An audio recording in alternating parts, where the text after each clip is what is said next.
రానున్న ఎన్నికల్లో రాజకీయ పార్టీలన్నీ బీసీలకు సీట్లు కేటాయించాలని బీసీ సంక్షేమ సంఘం జాతీయ అధ్యక్షుడు ఆర్ కృష్ణయ్య డిమాండ్ చేశారు. రాజకీయ పార్టీలు ప్రతిసారి బీసీలను మోసగిస్తున్నాయని మండిపడ్డారు.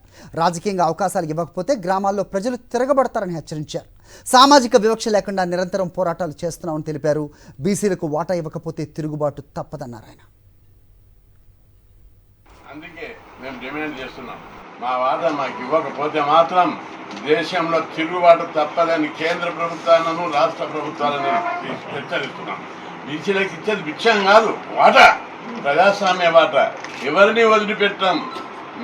ఈ రాజ్యం మాది అని ఎవరన్నా అనుకుంటారు, కళా భ్రమాన్ని కూడా హెచ్చరిస్తున్నాం. తెగించి బీసీల కోసం పోరాడుతున్నాం.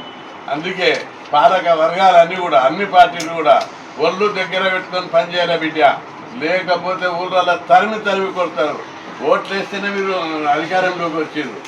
మీదికెళ్ళి మొగుల మీదకెళ్ళి దేవుడు పంపలేదు మిమ్మల్ని. లేకపోతే రాజ్యాలు పోరాటం చేసి సైనికులతో రాజ్యాధికారం చేపట్టలేదు. మేము ఓట్లు వేస్తే మేము కేంద్ర ప్రభుత్వం కానీ రాష్ట్ర ప్రభుత్వం పాలక వర్గంగా ఏర్పడ్డది.